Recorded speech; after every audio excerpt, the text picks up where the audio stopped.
My name is Namu Kinney, and I'm the founder of Namu Recommends. This is the 14th edition. Thank you. Thank you. Just a brief introduction of what we're trying to do here. I've been a part of the vegan community for 7 years. I'm also really passionate about entrepreneurship. I love the energy that Bangalore has. There's so many exciting businesses, and it's so nice to support them. This brings people together. We talk about the message of veganism. We support small businesses, and we bring people together. I know it's a few years after COVID and the lockdown, but I think interacting with each other is really important. It's something that we missed for a few years, and I certainly think this is more fun. Shopping in this environment is more fun than Amazon and at a mall. Wouldn't you agree?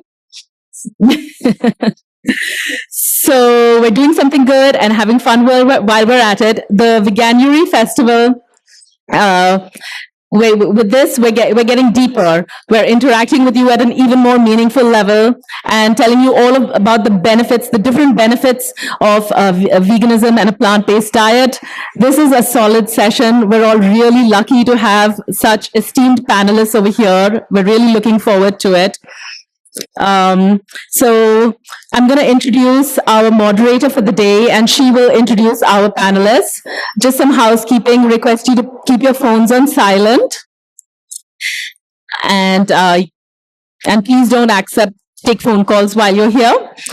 So this panel is called The Doctor's Prescription: Vegan for Better Health. Our moderator today is Ashti Sindhu, a functional medicine specialist, a holistic nutritionist, and a trained chef, passionate about helping women achieve sustainable health and food freedom. With certifications in functional medicine from the School of Applied Functional Medicine USA and culinary training from Le Cordon Bleu, she blends science-backed nutrition with culinary expertise to create personalized programs that truly transform lives.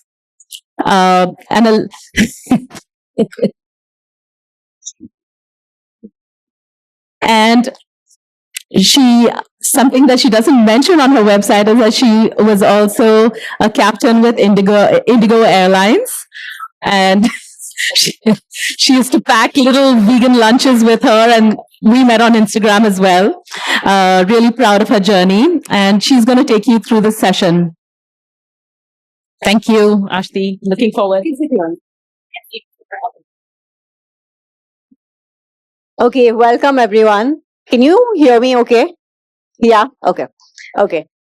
So thank you, Namu, for the wonderful introduction and for giving me the privilege of moderating this panel. I'm really excited to be here. So before we begin today, I have an interesting fact to share. And I think this is going to get everyone's attention. Have you heard that vegans have smaller brains? Has anyone heard this study? Yes. Okay. So I'm obviously kidding, but this is the level of misinformation in today's world. Just recently, there was a book published with this very title, How Vegans Have Smaller Brains. And it really blows my mind to see the lengths that people go to discredit the vegan diet. Every few months, there's a new study popping up, how, discrediting a vegan diet, and all of us get them as forwards from our family members on WhatsApp. Because that's how we get our scientific news, right? On WhatsApp.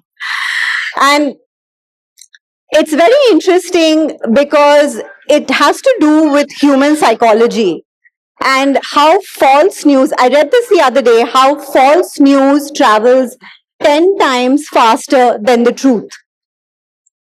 And it's crazy because that's why, the truth is boring, right? It's not sensational. It's only when something catches your attention are you more likely to engage with it. And that's why it's so important to get your information from the right sources. And that's why we have these amazing panelists here today. So before we begin, I just want to say that moving forward, whatever information you do get on a plant-based diet, make sure you cross-check it and make sure it has been scientifically proven. And if you're not able to do that, then reach out to an expert who can guide you.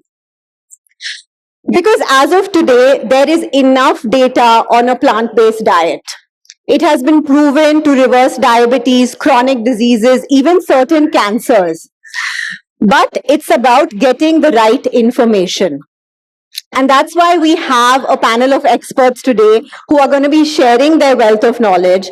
And before we begin that, I also want to share that there is a difference between veganism and a plant-based diet. Does anybody know the difference? What's differences?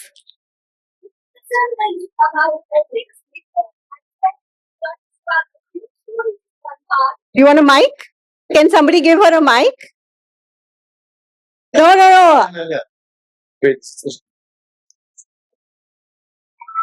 Veganism is about ethics. It's an entire way of living. It is food is just one part of it, and whatever health benefits we get out of the food is just a bonus. Yes, thank you for that.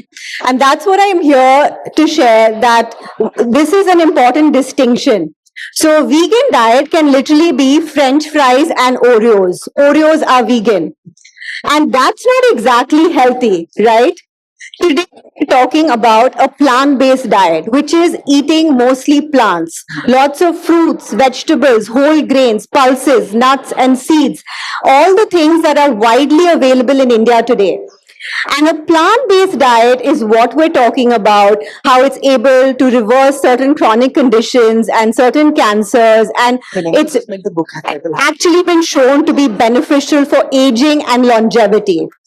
So today I'm going to briefly introduce the panelists, and each of them are going to give us a talk on their area of expertise, followed by some questions, and then we'll open it up to the audience. How does that sound? Yeah. Hi, how are you? My boss. Yeah? Okay, great. He's asking me. I have written my introductions for all of them, so I'm just going to read it. Panel, we need a table here for doctor to sign it. So our first speaker today is Subah Saraf. Subah is a renowned health educator, change maker, and author. See, people are sitting. She experienced chronic diseases from a young age and overcame them through the Satvic lifestyle. Her own healing journey had such a great influence on her that she decided to dedicate her life to sharing this timeless wisdom with the world. As a co-founder of the Satvic movement, Subah has empowered millions through online videos, workshops, and her best-selling book, The Satvic Revolution, creating one of the largest health revolutions in the nation. Please welcome Subah. Not enough. When the moderator is talking, Thank you for being here, Subah. Our next panelist is Dr. Nandita Shah. She is the recipient of the prestigious Nari Shakti Award in 2016. She is the founder, director, and trustee of SHARAN. SHARAN was established in 2005 with the mission of helping people heal themselves and the planet by reconnecting with animals and nature. Yeah. Dr. Shah helps people achieve their highest health potential through lifestyle changes, often eliminating the need for medicines. Today, SHARAN is a thriving social enterprise with a vision to build a culture of health, positively impacting over 100,000 lives in India and beyond. Dr. Nandita is also the author of the widely successful book, Reversing Diabetes in 21 Days, which has empowered countless readers to reverse their diabetes through simple lifestyle modifications. And we have the book here, which she will be signing. Dr. Nandita Shah. See, from here, it's not very loud. Our next speaker is Dr. Rajiv Bajekal. Dr. Rajiv is a spinal surgeon based in London with over 40 years of experience. Dr. Rajiv is a strong advocate for lifestyle medicine and has personally experienced the transformative benefits of a whole food plant-based diet when he managed to reverse his own type 2 diabetes back in 2018 and now incorporates these principles into his practice. He's passionate about education and he's known for making complex spinal topics accessible and engaging. Please welcome Dr. Rajiv Bajekal. I'll also have. Hi. And of course, we have Dr. Nitu, Okay, Shah. who is a senior gynecologist based in London with over 40 years of experience. Her special interests include lifestyle medicine, menopause, PCOS, endometriosis, period problems, and medical education. Her new book, Finding Me in Menopause, is a must read for any woman approaching perimenopause and menopause. Ye chair. We'll remove. Yes, yes. And then we'll put. It has a wealth of knowledge. I've read it myself, including using nutrition and lifestyle approaches with or without conventional hormone therapy. And of course, she is also signing it here today. She's an inspiration to all of us women out there and is such a powerhouse. Please welcome Dr. Nitu.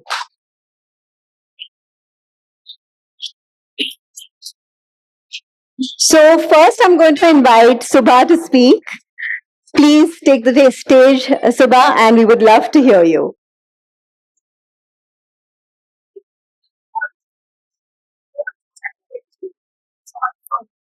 A very good evening to everyone. Are you able to hear me clearly at the back? Firstly, a big thank you to each one of you for joining us today for this panel.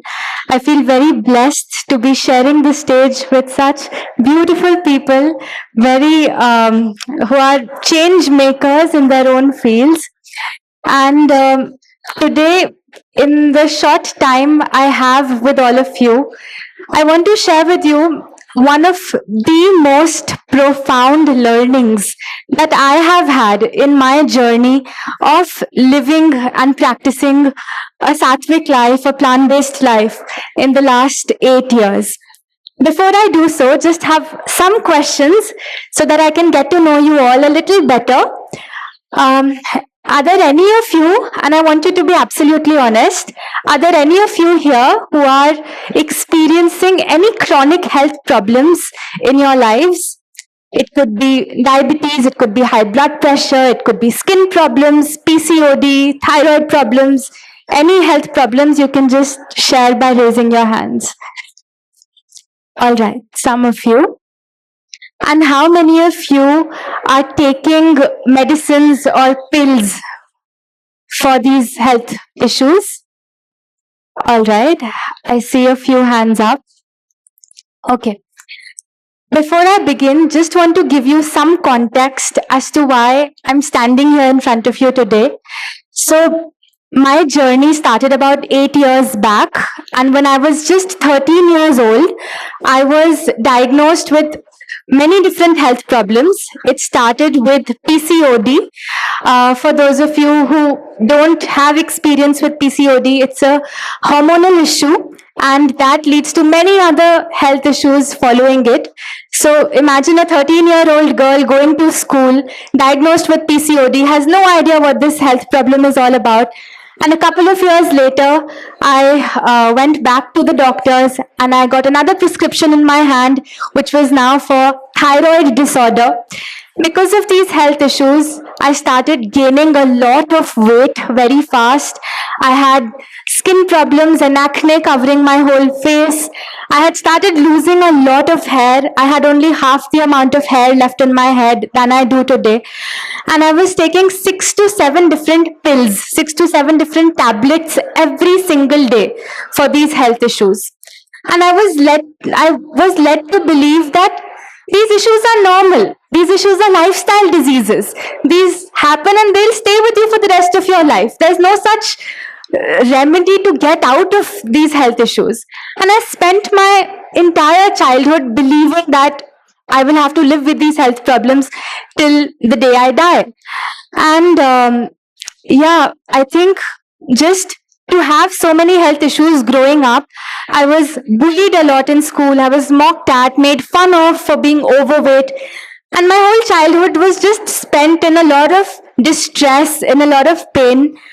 And when I was 17 years old, I met my first teacher. His name was Acharya Mohan Gupta. He was based in Delhi.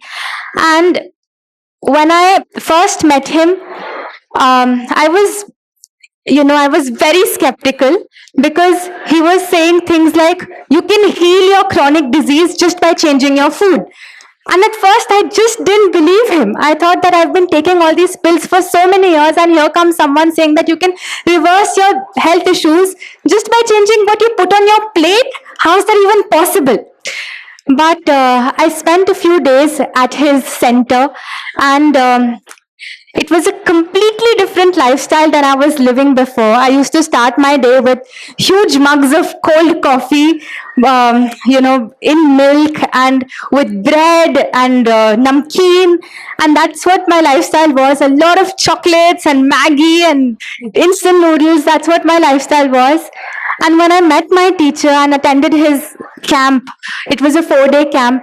It was a completely different food system that he introduced me to. And this was essentially a whole food plant-based diet, which meant that it was a diet which was as close to its natural state as it could be, as close to Mother Nature as it could be. No processed foods, completely plant-based. And at first, it was a huge shock. I'd never believed that just by doing this, one can heal their health issues. But I followed that lifestyle, and within 4 months, I went back to the doctors. I got my blood tests done, and in just 4 months, my PCOD had completely healed. I was someone who wouldn't get her menstrual cycles for six months on end.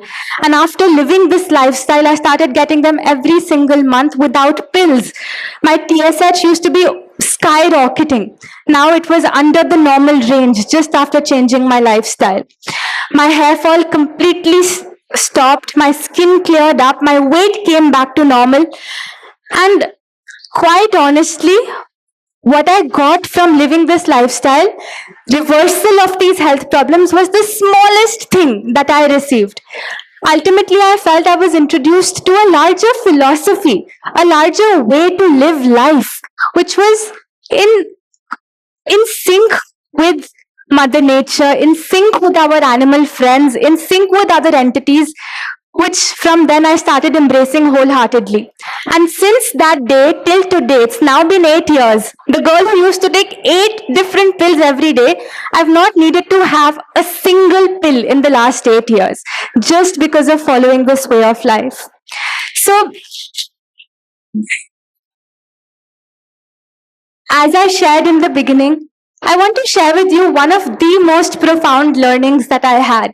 Because all my life, I was led to believe that the thing that heals us, the thing that helps us heal, lies somewhere outside. It lies in a pill, in a tablet, in a medicine somewhere outside of us. But when I met my teacher, when I met my master, I learned that the best healer in the world is not sitting somewhere outside. It's sitting somewhere we never expect it to be. And to explain a little more about this, I'd like to share an analogy. So, if we ever get a fracture, if we ever break a bone, what's the first thing we do? Would any of you like to just share? We go to the doctor. What does the doctor do? Puts on it a plaster, right? Is there some magical healing power in that plaster? Is there some magical healing power that resides in that plaster? Yeah. But within a few weeks, that big broken bone joins itself back together. What is this power? What is this energy that joins that big broken bone. It's our healing power, which we also call in our Vedic texts our Pran Shakti. If we ever get a cut on our skin, even if we don't apply a band-aid on it, within a few days, what happens? The cut stitches itself back together. Why? Because inside each of our bodies lies a magnificent force of nature which has the ability to heal, to repair, to fix just about anything. So, people believe that the healer lies somewhere outside of us, is sitting in some pill, in some tablet, in some cream outside of us. But what I learned in my journey was that the best healer in the world is sitting right within us. The best healer in the world is sitting right within us. But then we might ask that if this healer is indeed so powerful, then why, as a society, are we still suffering from diseases like thyroid or diabetes or skin problems or digestive problems or respiratory problems? Why do we have such issues today if this inner healer is indeed so powerful? Well, it's because, why do you think? It's because we constantly keep distracting this healer from its work. We keep diverting it to other things. And one of those activities that we constantly keep diverting our inner healer to is digestion of heavy foods, digestion of foods which are hard to digest. And one category of those foods are animal-based foods. So when we consume foods like meat, fish, eggs, dairy, milk products, our body has to put a lot of force and energy to digesting those foods. And consequently, what happens? There's little energy that remains for healing us, for fixing us, for reversing our health problems, for healing our health issues. And no wonder we spend our whole lifetime just living with disease. So one of the most powerful changes that each of us can make in our lives, if we want this inner healer to start its work, is to switch to what we call a whole food plant-based diet.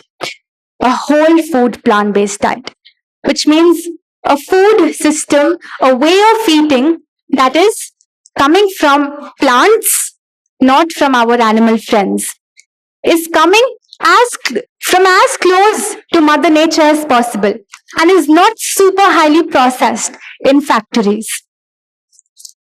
So, yeah, if there's one takeaway that I want you to take back with you today is that remember, the best, the most powerful healer is not sitting somewhere outside, is sitting right within. And I say this from not just my experience, but from thousands of other people's experience who have been able to reverse their own health problems, to fully heal their own health problems by living this way of life. That's all from my side. Thank you so much for listening, everyone. Thank you, Subah. I think you touched on a very important point about how our own bodies can heal itself if we give it the right environment. And most of us aren't doing that. So I'm going to invite Dr. Nandita now. Please come on stage.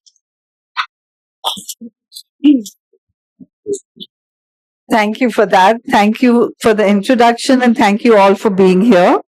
And I just want to say that it can't possibly be that vegans have small brains because Subah is so young and so accomplished. Isn't that just amazing that, she started her journey when she was just 13, and so you can guess how old she is now, and she's written a book. She's helped so many people.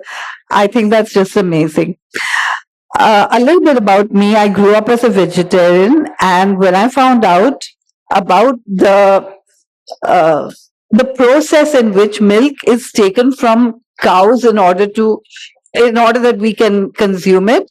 I was shocked, and I knew that I became a doctor to reduce suffering, and so I couldn't partake in milk. And so I had to stop. And when I stopped milk, I had the same myths that people have, like, where will I get my protein as a vegetarian and where will I get my calcium? But I just knew I had to do it. And after I stopped consuming dairy, and so I was vegan because I was vegetarian before that, I started seeing articles in medical journals and other places. Can you hear me? This mic is. Let me take this. Yes. Could you hear up to now? Yeah. Okay. So I started seeing articles in medical journals and in other places about the deleterious effects of milk. And the more I read, one of the earliest books that I read was actually a book by Dr. John McDougall that I just bought on the streets of New York. I was just walking and I saw it and I bought it. I guess it must have been destiny. And I started realizing that milk is not the healthy food that we thought it was. I saw differences in my own state of health, and that got me thinking. And I realized that I also had studied as a homeopath, and I was happy to be a homeopath because it was a holistic form of healing. Like, you consider the mind and the body as intricately connected, and you treat at the intersection of both of them. And so that was something that really interested me. But I even recognized that medicines never cure, not even homeopathic medicines, because my patients, even when they got better, would come back after 3 months or 3 years with the same problem. And I realized that unless you remove the cause of the problem, it cannot go away. And the biggest cause of the problem is putting in our body fuels that are not suited to our species or our digestive system.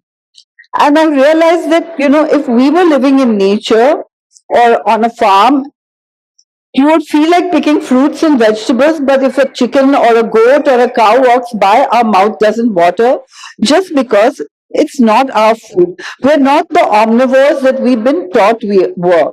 And so, if you see any of these animals like a true omnivore or carnivore, we can't pounce on them, tear them apart, or eat them raw, right?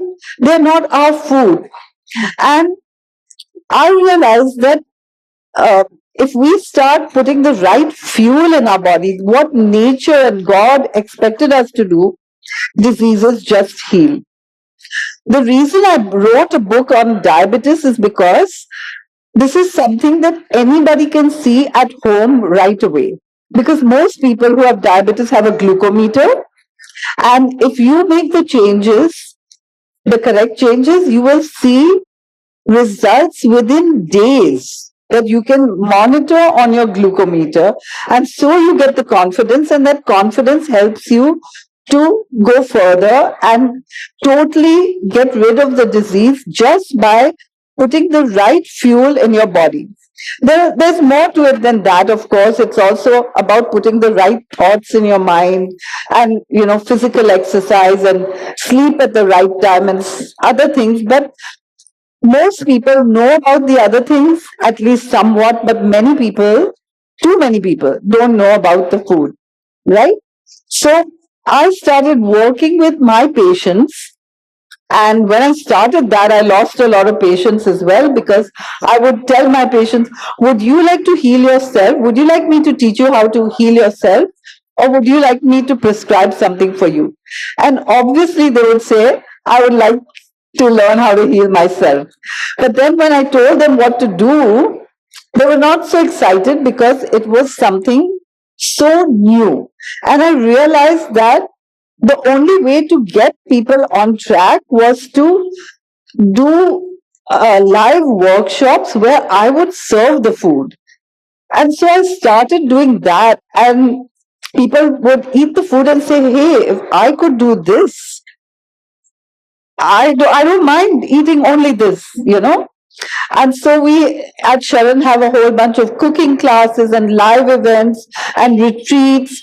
And since many years, I've also been conducting a 21-day health retreat where we do all the tests at the beginning and all the tests at the end. And the goal is to cut down medicines as much as possible during those 21 days by putting right lifestyle into place. And when we do it as a group together, we actually see that other people are getting well, and that motivates us to do more. And so everyone gets better together. And I've seen people come in on 24 different medicines and go out on just 4. Or even, I mean, if they come with less than that, they go out with none. And they really get the results. But more than that, it goes into their routine. Remember, you don't need a 21-day retreat. You just need to decide that you're going to do it for 21 or say 30 days. And once you start seeing the results, you'll be motivated to continue. So every change looks difficult in the beginning, but it becomes very easy in the end. And when people get diabetes, I always wonder how, but when people get diabetes, they all go to the doctor, the same doctor that they know hasn't cured anyone. Isn't it strange? Like, we are herd animals that we just do what everyone else is doing. We take that medicine even though we know that it's not going to cure us, and we go on without questioning. How am I doing this when I already know? And now we know a better way. I have to thank Dr. Neil Barnard, who wrote the book, Dr. Neil Barnard's Program for Reversing Diabetes, and also another book, very important in my life, was Dean Ornish's Reversing Heart Disease. So John McDougall, Dean Ornish, Neil Barnard were my teachers. And I realized that, if we just put the right fuel in our body, we can heal ourselves. Putting the wrong fuel is like putting diesel in a car which runs on petrol. It doesn't work. And this is why everyone is sick today. And so if we just understand what we have to do, remove the things which cause disease, body heals. And that's all we do, and people get amazing results. So that's all I want to share right now, and we'll have questions later on. Thank you. Thank you, Dr. Nandita. We'll have Dr. Rajiv now. Is this working again? No? Okay, I'll use this. Human beings are storytelling animals, so I will tell you a short story about my own journey about reversing osteoporosis, but I'll try to merge that with my interest in osteoporosis. So I reversed my diabetes a while ago. When I left India in 1991 to go to England, I was a healthy body weight. But I realized that every year that I was there, and I was initially omnivorous, I changed and I stopped eating meat in 1996, but I continued eating fish, eggs, and dairy. And even with that diet, but the stresses of being a spinal surgeon, of having night duties, of working ridiculously long hours, which affected my sleep, inability to exercise, etc., I ballooned up within the space of some 12, 14 years to a huge weight of 112 kilograms. My parents used to live in this city. They were elderly. I used to visit them every few months. And since there was a laboratory nearby, I'd get myself tested on the insistence of my wife. And I found I was heading towards diabetes. It was a one-way journey, and my numbers were coming back. My HbA1c was increasing. More importantly, I was 32 kilos over the weight that I'd left India with, so I had quite a lot of excess baggage around me.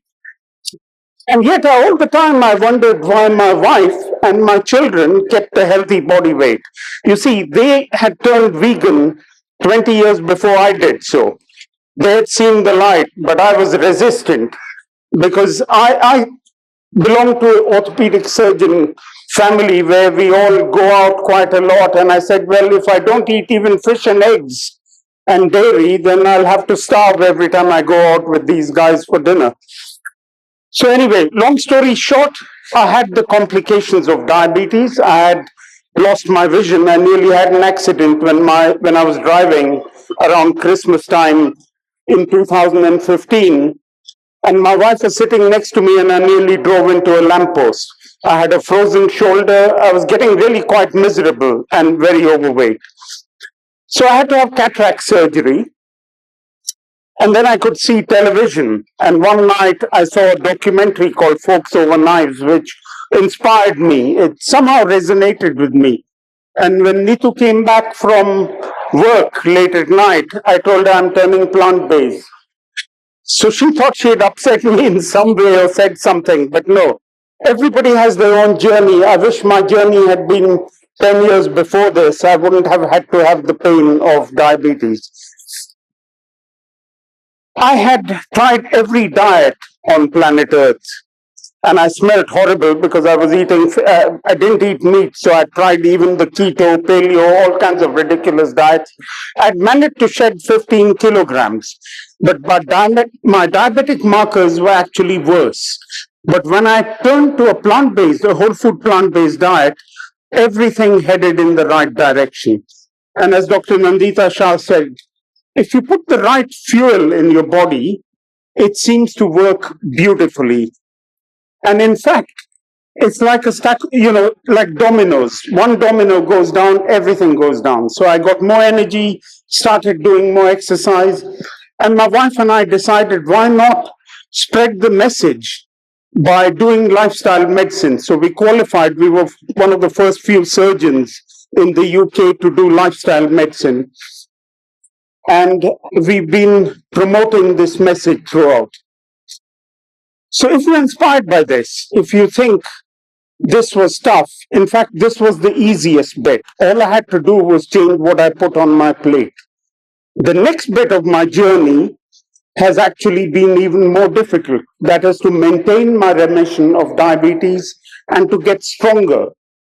And that's where my interest in osteoporosis, in sarcopenia, in getting stronger started increasing when I learned more about it. So just to give you an idea about how much of a difference it makes, we all know smoking is horrible for health. If you look at smoking, it increases all-cause mortality, which means cause from any cause of death, by 50%. Diabetes increases it by 30%. Hypertension or high blood pressure increases it by 20%. But if you compare weak with being strong, it increases it by 250%. And there are actually metrics you can measure for how strong you are or how weak you are. Why are we worried about osteoporosis? Osteoporosis is epidemic in India, but it's also all over the world. One cause is we are living longer, but that's no reason to get osteoporosis. It's really because of our sedentary lifestyle that we get osteoporosis. Yes, absolutely, there are dietary factors which are important. And I'm just going to talk broadly about it because I'm sure it will come up in questions. Food plant-based diet is a fantastic way of losing weight, of reversing a lot of health conditions, of being the best thing for the heart, for diabetes, for cancers, for a variety of other things. But I question whether a pure whole food plant-based diet without attention to certain aspects of nutrition is good enough for your bones and your muscles.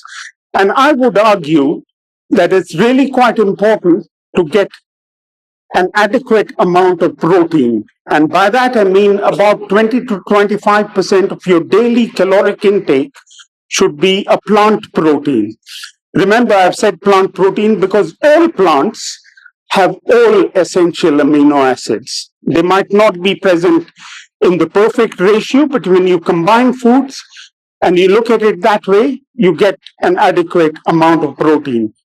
But there are certain proteins that I would urge people who are hoping to work out, to do resistance training, to build their muscles and therefore their bones and get stronger, to think about tofu, seitan, and tempeh. These are good foods that actually give you a higher dose of protein while being calorically quite low. So you won't put on excessive weight, you'll put on weight in the right areas, so in your muscles and bones. We're worried about osteoporosis because it has a high mortality rate. So if you break your hip, within a year, about 20 to 30% of people have an end of life journey. That's why we're worried about osteoporosis. Also, there's a lot of myths about osteoporosis. Just as you heard about medication for a variety of conditions, osteoporosis is often treated with medication wrongly. It is not a condition to be treated by medication unless your fracture risk is so high. And a lot of doctors think if you have osteoporosis, you better not exercise because you could get a fracture. Exactly the reverse should apply. There are certain micronutrients of concern in vegans and plant-based diets. We all listen to Dr. Greger and others who talk about it. So just to enumerate, the supplements I personally take are vitamin B12, vitamin D, because we don't have sunlight in the UK. But even in India, even though you have plenty of sunshine, you have to expose yourself, your naked skin, to make your vitamin D. So I would suggest most people look at their levels and make sure that they're optimum. And I take a dose of creatine. Creatine has been shown to improve your workout. So if you're doing resistance training, you can lift bigger weights, you can have a better workout, but it also improves your cognitive ability. So there's something to be said about taking creatine. What about fruit and vegetables? Absolutely, they're great. They produce an alkaline environment, which is good for forming bone. Big shout out to prunes. So 2 prunes a day helps you bind the calcium to your bone. It's worth doing that.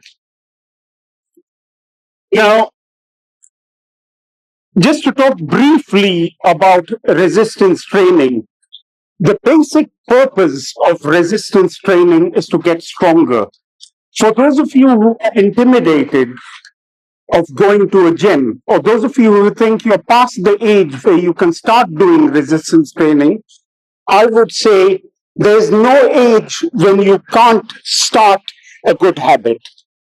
Even if you're 80 and you have osteoporosis, there are studies from Australia which show that there are women, elderly women who are postmenopausal, who lift their body weight in kilograms. So 70 kilogram women lifting 70 kilograms as a deadlift, and they can reverse their osteoporosis completely.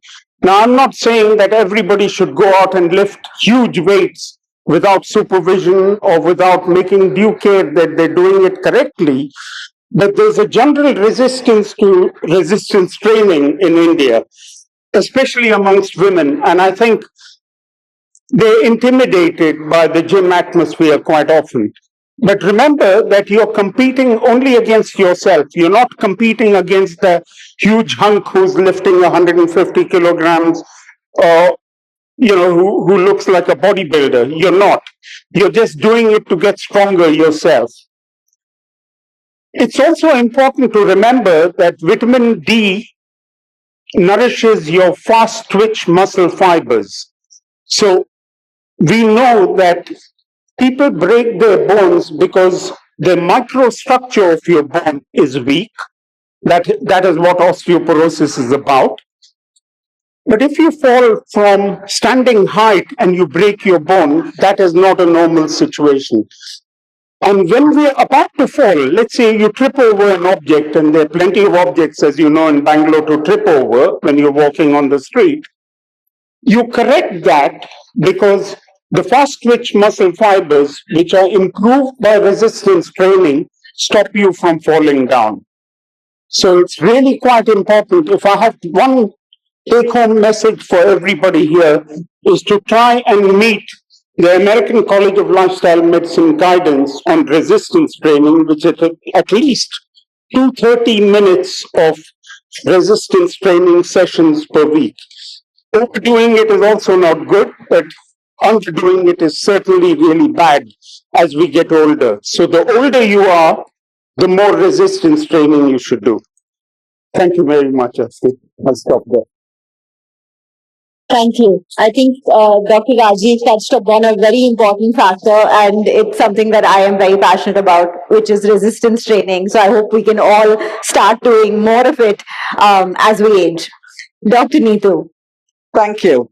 Yes, so resistance training, lifting weights, and yes, you can go to a gym, but you can also do it at home. You can start very simple 5-minute exercises on YouTube, but remember that if you have never exercised before, try to get some guidance. It's really important because you don't want to injure yourself. But strength training is so important, and one of the things I'm very passionate about because I also advise a lot of people on menopause. Now, everybody here may or may not know what menopause is, but I'm going to start off with a little bit of my own story so that I can then weave it into it. So I trained in JIPMA in Pondicherry as a doctor, and I went to the top medical schools. I did my post-graduation in Delhi in All India Institute, went to London, did all my degrees there. But throughout, I always felt something was missing. I was operating on all these complex cases. I was delivering women, with really complex obstetric problems. But I felt that I was seeing them after the problem had been sorted. But I didn't know what I was looking for. And menopause is a time when the number of eggs that are present in your ovaries, and you are born with usually 2 ovaries, you're born with a couple of million eggs when you're conceived, and by the time you reach 40, those numbers have reduced, and by the time you become menopausal, the number of eggs in your ovaries drop to a critical level of below 1,000, and your periods stop. Now, for most people, that range is between 45 and 55, but women under the age of 45 can also stop their periods. And I stopped my periods at the age of 38. Now, that is a medical condition called premature ovarian insufficiency. And it occurs to 4 women out of 100 in India, where your periods may stop at the age of 11, 12, 15, 20, 30, 35, 40. So I happen to have that. And I was really struggling. But at that time, there was all this misinformation by the media about how dangerous hormone replacement therapy is. And my family physician refused to give me HRT, even though I was a consultant in OBGYN. I could not convince them to give. And I was too shy because I was very ambitious as a surgeon. I wanted to be the top of my field amongst all my colleagues were male. And so I didn't want to approach them to give me a prescription. And I should have been on HRT. Anybody who stops their periods under the age of 40 definitely needs hormone replacement therapy to protect your heart, to protect your bones, to protect your brain. But I didn't have that. Around the same time in 2000, so we're talking, this is 24 years ago, 22 years ago, my younger daughter was about 9, and she came home and she said she was going to go vegan. I'd already become vegetarian. I had occasionally eaten chicken, maybe about half a dozen times in my lifetime. But I was vegetarian. I was having some dairy and things. I was very fit and well. I used to run. I didn't have any health problems. But when my daughter came home after eating sausages for every meal at school and things, she said, I'm going vegan. I said, why can't you just be a vegetarian? And she said, but Mama, you don't understand. There is no difference between white becomes red. And I didn't understand what she meant. What she was trying to tell me was that white milk, the cow that gives you the milk, has to end up in the slaughterhouse in a couple of years and she becomes red meat. And a 9-year-old, when she told me that, it was like a light bulb for me, and I went vegan, and so did my older daughter, who was 12 at that time. And I found quite a lot of health benefits when I did that, but I didn't put 2 and 2 together because I'm a scientist by profession. So why would I think that diet had anything to do with, how I felt? So I did find some improvements in my health. I was generally a very healthy person, so I didn't find it huge. But as I started looking more and more deeply into it, I realized, wow, there's so much of scientific evidence to promote a healthy lifestyle. Why do we not talk about it? Why does nobody talk about these issues? And I was so happy that as I started doing more and more research, that the evidence was very loud and clear. And of course, there were people like Neil Barnard and John McDougall and others, Caldwell Esselstyn, who had done some seminal work in it. And so I started applying it. I realized that that was the missing tool in my box. So I was offering surgery for the right people. So of course, if you have huge fibroids, I can't change the lifestyle will help to recover from surgery, but I have to operate on them. Somebody has got a history of breast cancer and has got a big lump. I can't just suggest do lifestyle and change your diet and expect the cancer to go away. I have to offer them medications and surgery, but I would like people never to reach that stage. So there is prevention, and then also when you do have a diagnosis, you can bring those things into your lifestyle and actually find huge improvement. And that's what the same thing can be applied to PCOS, it can be applied to endometriosis, it can be applied to menopause, that you may need medications. There is no shame just because I've got a very healthy lifestyle, but I've got a very strong family history of early cardiac death. It took me 3 cardiologists, including a plant-based cardiologist, and nobody would prescribe me a statin because I look very healthy. I'm a runner, I'm slim. But I knew that I needed a statin. Doesn't matter, I've been vegan for 24 years, and I couldn't get my cholesterol which was very high. It was about 300 and something.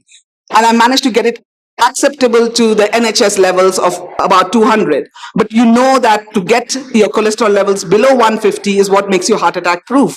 So I knew that I needed medication on top of what I do. So what I want people to take away today is that it's never too early, it's never too late to change your lifestyle. And lifestyle includes diet, exercise, how you sleep, how you stress, how you have a positive social network, what you drink, so alcohol, smoking, risky substances, these are all important. And exercise. And exercise has to include strength training. You have to lift weight. You can't just go for a leisurely walk. And we have a very sedentary lifestyle. You look at most people, especially in India, you have a driver, you have a cook, you have somebody who comes and cleans the dishes, somebody who does the shopping, you have Amazon India, you have Flipkart. So you see, we're not using any of the energy that your great-great-grandmothers did. We don't want to live like that, but we have to make certain changes in our life. And so if you happen to be above the age of 16 or 20, you need to know about menopause. You need to know about women's health. You need to know about your own health. You should know when you had any medications, what medications you take, what is your menstrual cycle, what is your surgical history, what is your sleep history. All this information you should write. So when you go to a doctor, you're not sitting there and thinking when they're asking you questions. And when you go to the doctor, you expect to have answers to at least 3 of your questions.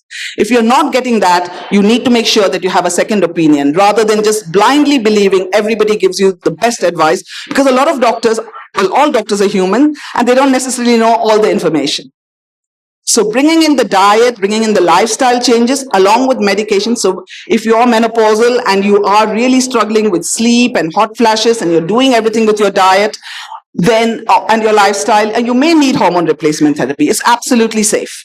But it does not mean to say that you're doing something wrong by taking medication. And it also means that just because you're taking medication, you don't need to pay attention to your lifestyle. That is very wrong. Because when you change the way you eat, when you bring in whole plant foods, your morals and your health will align. You feel better. I went vegan for animals, but my health has improved. I'm 63 and I feel about 20. So not everybody will feel that. People who are vegans will still have fractures. People who are vegan will still get cancer. So we shouldn't feel bad if we have a health issue, but we should know how to address that. So this is what I have a website that is completely free. It's nitubajekal.com, and I have about 50 different fact sheets. I have both my books. I have lots of recipes, oil-free, plant-based recipes. You can choose as you want. And for some people, you may not want to start with diet. You might want to say, I will improve my sleep. So you choose one of the 6 lifestyle pillars. And like Rajiv was saying, it's like a domino effect. When your sleep improves, your stress levels reduce, your cortisol levels reduce. When your cortisol levels reduce, you're more willing to go for a walk. When you're going for a walk, you're seeing the greenery, you feel better. So when you come home, you're not reaching for the samosa, which is vegan, but you're actually reaching for the fruits. So, and then when you do that, you feel better in yourself. You want to ring your friend and tell them all that you did. So all the lifestyle pillars interact. So for some people, they might want to start with sleep. Others may want to start with diet. Others may want to start with exercise. So find the pillar that you feel most comfortable with and make small changes. You don't expect to bench press or lift 150 kilos right away, do you? You don't expect to run a marathon right away. So for people who don't eat fresh fruit and vegetables, if I suddenly tell you to eat a huge salad and a huge soup, you may not want to have that. Instead, you might want to start with one fruit, then add 2 fruits, 1 vegetable, add 2 vegetables, a small bowl of dal. You'll increase that dal slowly. You will slowly start cutting your dairy out of your thing. You will bring soya and tofu. So you will start making little changes and you don't think of it, oh, I'm depriving myself. When somebody shows you a laddu or a gulab jamun and say, le lo koi baat nahi hai, kha lo aaj. Say, it's not that you don't say, I can't have it, I'm on a diet. You say, I'm choosing not to have it. When you say you're choosing not to have it, that is a very strong, positive statement for yourself. So that is important. And also to be kind. If you did end up eating that gulab jamun, it's not a big deal. Tomorrow you don't have it. It doesn't make you a bad person. And remember, you try and make small changes so that you can have that big change. It's a diet of joy. It's not a diet of deprivation. So I want people to think about that. And we can discuss menopause. I can do a 3-hour talk on menopause. But basically, what you want to know is that there is no separate diet for menopause. There is no separate diet for perimenopause. There is no separate diet for prostate cancer or breast cancer or for diabetes or high blood pressure. It's the same lifestyle. You want to exercise well, you want to lift weights, you want to eat plants, you want to eat mostly plants, unprocessed plants as much as possible. You want to make sure that you sleep well, you exercise well, you laugh and enjoy life and have hope. Because vegans can get depressed, when we look at the state of the world. But we've got to have hope. Thank you. Thank you. Thank you so much. Thank you, Dr. Nitu. So we have a few questions which we think will provide the most value to the audience. And then, of course, we will also open it up to the audience. So I'm going to start with Subah. What are the best ways to meet calcium requirements on a plant-based diet? Since everyone is worried about how to meet calcium if you're not drinking milk and dairy products.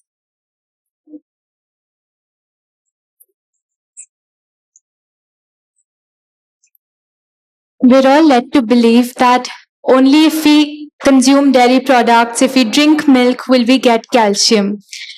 And there's no doubt that cow's milk has calcium, but that's not the full story. So we're just told this much, that drink milk because it has calcium, and if you won't drink milk, you won't get enough, and you'll get weak bones, and then you will fall sick.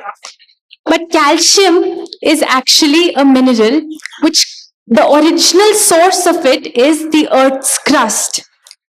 And all plants that grow on the earth's crust, that grow on earth, essentially pull the calcium from the earth's crust and contain it within them. Now, when a cow eats those plants, the calcium transfers from the earth's crust to the plant to the cow. When the cow gives milk, that same calcium transfers to her milk. And then when the human drinks the cow's milk, the same calcium transfers to the human. However, when we consume plants directly and we don't have that cow in between, we are getting a much more direct source of calcium. So essentially, all plant-based foods have some or the other amount of calcium, but there are certain plant-based foods which have even higher. One that we like to consume very frequently at our home is sesame seed. So sesame seed is extremely high in calcium. And you can consume it in many different ways. You can make dips out of it to put on your salads. We like to make milk out of it. So you just soak 2 tablespoons of sesame seeds, you blend it with water in a blender the next day, you add a date or two, you can flavor it however you want, and just 1 glass of sesame milk has the same amount of calcium, even a little more, than cow's milk. And this is such a shocking fact, yet it is never told to us, yet it is never exposed to us. Because there's a lot of money that a lot of people have to make by selling us the fact that if we don't drink cow's milk, we won't get calcium. But there's no need to have this fear, because all plant-based foods give us everything that we need.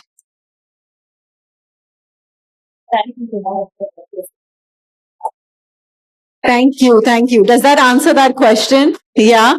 So all plant foods have calcium in different amounts, but sesame seeds have a lot.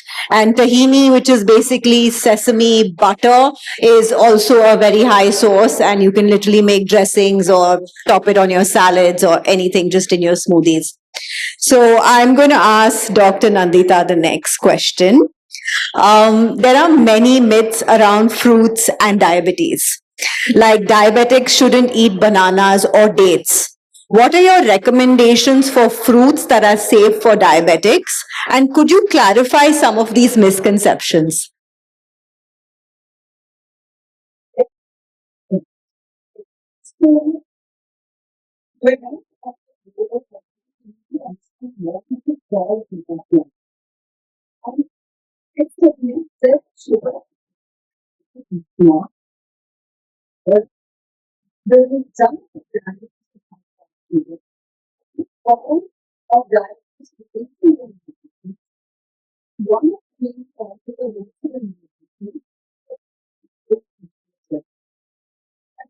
Fruit has very little fat. We don't have to restrict ourselves from fruit. Now, we do want a whole food plant-based diet, and so you don't want to have fruit juice, because if you have too much fruit, it will convert in your body into fat. But if you eat fruit whole with all the fiber, then you're unlikely to overeat it, and I don't restrict my patients of any fruit. So just to give you an example, we have our 21-day health retreat in June, and it's the season of mangoes. And so many people come from abroad, and when they see mangoes, they go berserk. And if they had diabetes, they go double berserk. So we always serve mangoes, and people are allowed to replace any meal with a fruit meal. That means you can start your day with fruit and smoothie. We don't mix fruit and other foods. You can also have the lunch buffet, or you can go back to a meal of fruit and green smoothie. And we see that many people recognize that their blood sugars are going down even faster when they're on fruit rather than all the other food. So fruit is not a problem. Amazing. Thank you, Dr. Nandita, because this is a very, very common misconception that diabetics cannot have bananas and dates and mangoes. And I feel you are missing out on these amazing fruits. So please try and incorporate them, even if you have diabetes. The next question I have is for Dr. Rajiv. We did speak about calcium, but I want to talk about calcium supplements. I know a lot of people in India take calcium supplements. Should we rely on supplements, or is it better to meet our calcium needs through a natural balanced diet? I'm a little worried that I'll upset a few people in this hall. How many of you are on calcium supplements? Okay, this is a young audience, so I've got about 5-6 people raising their hands. If it was an older audience, I think most people in India are on calcium supplements. It's terrifying for me when I read that, see that. Calcium is one of the most regulated minerals in our bloodstream. It is a very narrow gap between the high maximum and the low minimum that it's at. That's because the body has a homeostatic mechanism of borrowing from bone, where 99% of calcium is stored. It's mostly in our bones and teeth that calcium is stored. So every time the blood calcium level goes down, there's a hormone that gets out calcium from bone. So it's very well regulated. And if you're low in your diet, the absorption is sometimes increased. So vitamin D gets calcium in from the gut. That's its main role. Vitamin D is really important. That's another area that you haven't asked, but I'll just say that people with brown skin are generally low in vitamin D. It's an endemic condition to all of us. And in fact, the curiosity is that you need a high dose of vitamin D to induce the cells that actually absorb the vitamin D in your gut when you take a supplement. Coming back to calcium, I think what happens if you take elemental calcium as a tablet is it spikes your blood levels very high. And there are studies from New Zealand and more recently from something called EPIC Heidelberg from Germany, where they've seen that there's a higher rate of myocardial infarction, heart attacks, because calcium goes to atheromas and calcifies it in your heart. So absolutely, I would rather have tahini milk, which is a new concept for me also, by the way, but I'm going to make it. I'd rather have hummus, tahini, a whole variety of greens. You must know that spinach, by the way, or palak, is a poor source of calcium, not because it doesn't have it, but because it's absorbed poorly because it has a lot of oxalates. So combine a whole variety of greens, but really eating any plant food, because it comes from Mother Earth, has a dose of calcium. It's very rare that people will not achieve their daily requirement of calcium. And if you take I'm a big one on protein, so I'll again emphasize tofu as being a great source of calcium. In fact, the absorption of calcium, even though there are other things in it that slow it down, soya is a great source of calcium also. So there's absolutely no problem, and I'd much prefer that we got it from our food. Of course, if you have a certain condition which requires a supplement, where you have a malabsorption or something, that's a different issue altogether. But otherwise, I'd always say better from a whole food plant-based diet. Great, thank you. So basically your vitamin D level should also be high enough for you to absorb calcium, and the take-home message is to get your calcium from plant-based sources. Even oranges. Even a single orange will have 40 milligrams, I think, or 50 milligrams of calcium. So we really want to have that wide range of plant foods. Plant foods. As long as you're eating enough, like diversity of plants, we should be fine. Since Dr. Rajiv spoke about soy and tofu, I'm going to ask Dr. Nitu her favorite question about soy. Yeah. So we have a lot of debate around soy, and especially in India where we are we really love our paneer and our curd and our dahi, and I understand that. But I think there needs to be a lot more education around soy and tofu, and I hope Dr. Nitu can shed some light around this. So number one, is it safe to consume, is it safe to consume during menopause and perimenopause or any stage of life? And if so, how much soy is safe to consume daily? So I want you all to look at my lips very clearly. Soy is safe, soy is good, soy is healthy at every stage of life. Don't worry about GMO, don't worry about organic. If you can't afford those things, that's fine. I don't have any shares in any soy company, but I have a whole fact sheet on my website and I have chapters in both my books because it really bothers me that both the plant-based community as well as the not plant-based community are at loggerheads and poor soy actually suffers. And so I want you to know, you understand that it's been around for about 5,000 years. First found in China. It's a bean. Okay, it's a magic bean actually, because it has the same amount of protein in the right arrangement like egg white. And you know that egg white is the holy grail for people, the gym bros. They always make egg white omelette. Okay, so soy actually has got the same amount, if not more protein than an egg.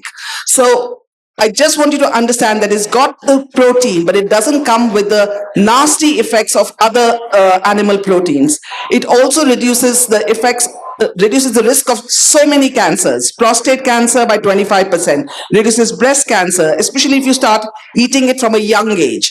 Before the age of 1, you have to be very careful. You should not be giving your child any plant-based milk or dairy milk, or whichever milk you have to give, you should involve a nutritionist who understands it. But after the age of 1, you can start giving your child any of the plant milks. But almond milk, rice milk are not healthy sources of any nutrient, which a lot of people will have. So if you're going to choose a plant-based milk, soya milk is always the winner.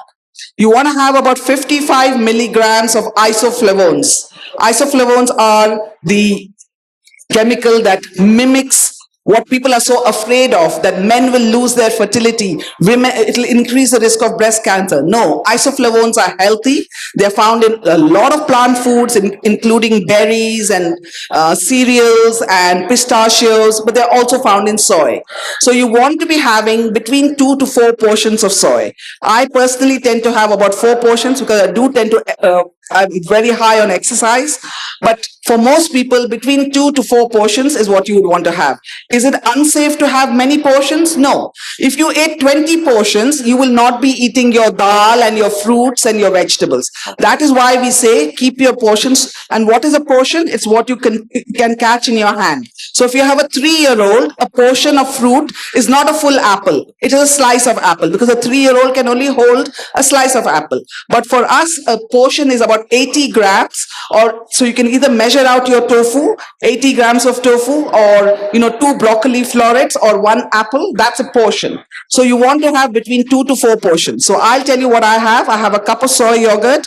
I have about a cup of soy milk in my porridge. I tend to have either edamame beans or tofu or tempeh. So this is how we make up. And for people like Rajiv who lift quite a lot, much more heavy weight, they tend to eat even more focused protein amounts with the help of soy. So soy is really safe, and it does not, in fact, it can promote fertility. It can help you reduce your cholesterol. It helps you to lose weight. It helps you to have a slimmer waist. I can go on. There are 0 negative effects, except for 4 people out of 1,000 can be allergic to soy, but most people will outgrow that allergy, compared to dairy, where 3 out of 100 are actually allergic. So much higher with dairy. So don't be scared of soy. Don't listen to anybody who says that. Read the science. There are thousands of papers, hundreds of studies always, and there's been not one study, not one, that has shown, except for one man who drank 20 liters of soy milk and fell unwell. Well, nobody's asking you to do that. Thank you, Dr. Nitu. And also another question in addition to that, what about hot flashes and during menopause? It's amazing. Right. So as I said, menopause is a whole different topic, but Dr. Neil Barnard's team actually did an amazing study, very small study, but very good study, looking at about, I think, 64 women, and they ate plant-based diet, but they also added about 55 milligrams of isoflavones. That means half a cup of mature soybeans, they made it into a curry or whatever. That's all they needed. But you don't have to eat those mature soybeans. You can get edamame beans, tofu, tempeh, and make up your 55 milligrams. So they found that there was a reduction of 84% in moderate and severe hot flashes. And hot flashes tend to be the most common vasomotor symptom in perimenopause and menopause. And if that was in a tablet, everybody would be buying it. Okay, so you really want to start eating soy products and a plant-based diet, plant-forward diet. If you're not fully vegan, if you're not fully plant-based, try to inch towards a plant-based diet. Try to make it your goal by adding 1 more vegetable, 1 more fruit, 1 more bit of dal, 1 more bit of tofu, slowly, so that you actually have the benefits of it. But in the same, I think you have a question about HRT, so I'll just finish that.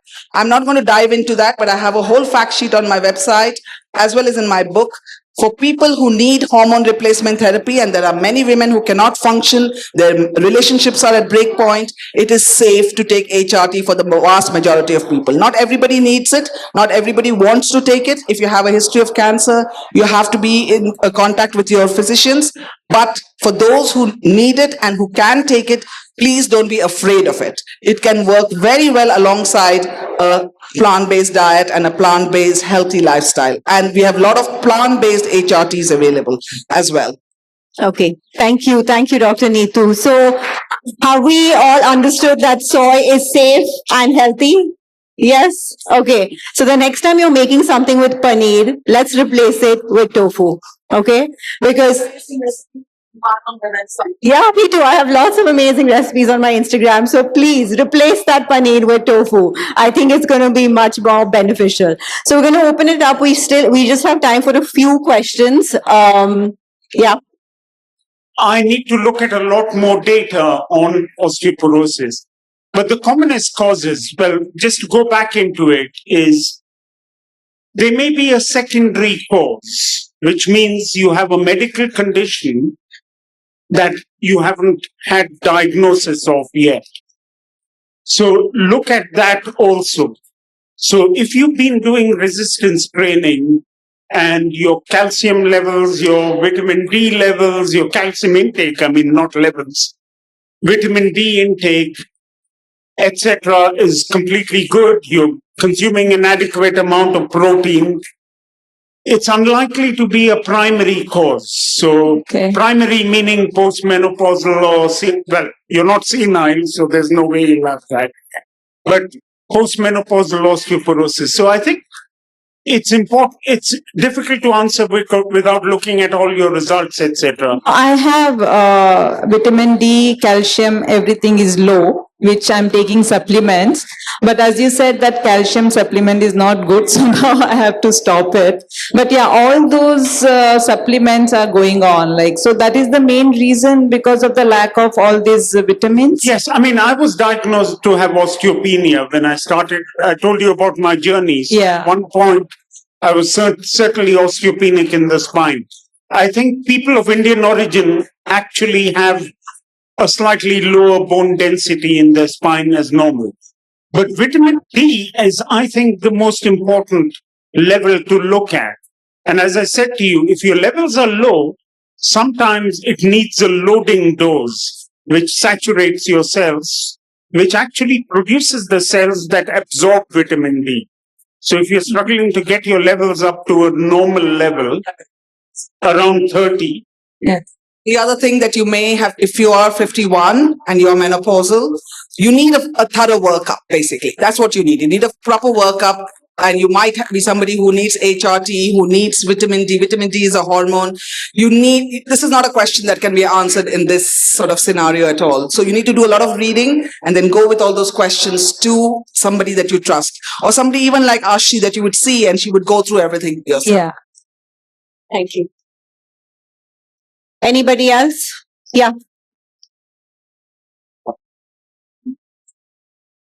My question is to Subah ma'am and Nandita ma'am. So basically, I'm studying about this whole food plant-based diet in depth right now. And Subah, I've also done your Heal Yourself Challenge and Ultimate Health Challenge. So I'm like very curious to know more about oil, because like as you mentioned there that, you know, oil is necessary for people who want to gain weight and, you know, people who have dry skin and all. And whereas whole food plant-based diet doesn't allow oil. So I'm very confused, and today I want to go back with this clarity in mind about oil. Also, second question is about vitiligo. Is vitiligo curable through a whole food plant-based diet? I'm low in vitamin D, so is that the reason for vitiligo? Maybe, I don't know. So yeah.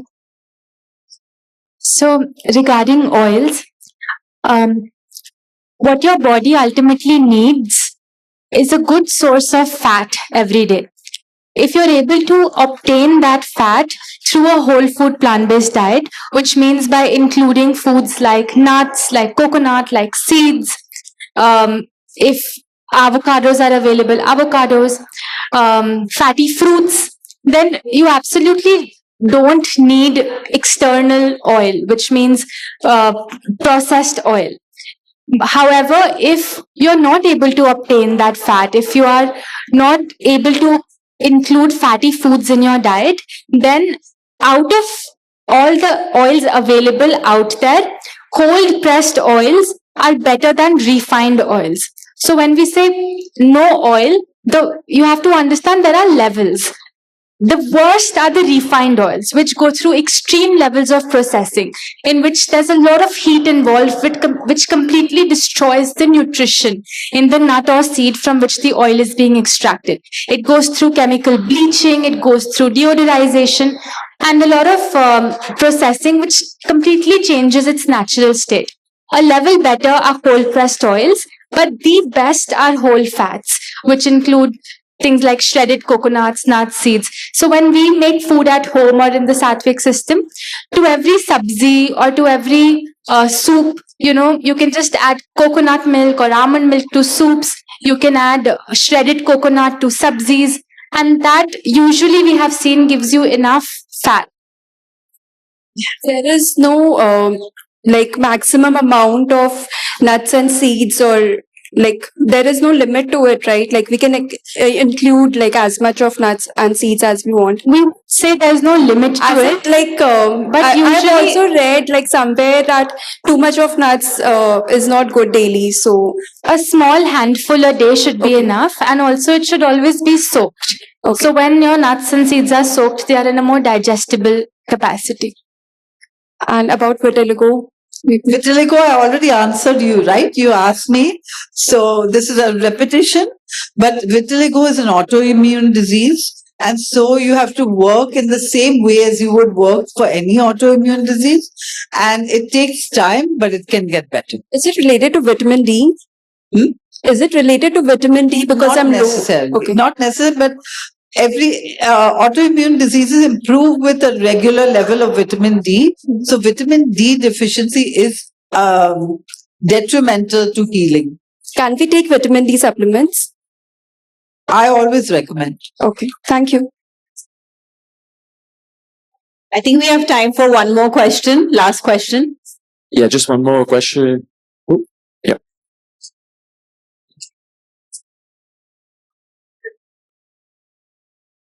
Being a vegan, I think most of us struggle What's with. your question too? To the doctor, Bajekal. Any one of them can answer. This is regarding B12.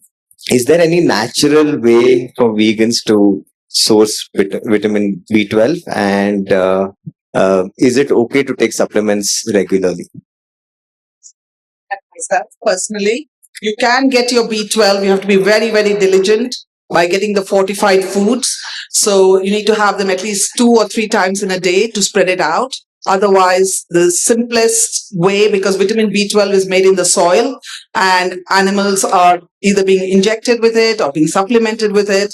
And vitamin B12 deficiency is, when it occurs, it can be irreversible, the neurological problems, and that is a very bad advertisement for a plant-based diet and for a vegan. So I would never recommend that you should know your B12 level, and you should either supplement, or if you don't want to take a supplement, because the natural sources, there's a lot of research going on, but right now there is no algae or something that you can take. So you just have to be aware of that. Sorry, I mean, most vegans have heard of nooch, which is Nutritional yeast. Yeah. It's a fantastic source, but just don't mess with vitamin B12. I see people with neurological disorders that are irreversible. So there's no harm in taking a tablet. It's better than taking thousands of pills that the non-vegans take every day. One vitamin B12 tablet, a bit of vitamin D if you need it, creatine if you're working out, no problem in taking it. Thank you. Thank you, everyone. And thank you to all the panelists.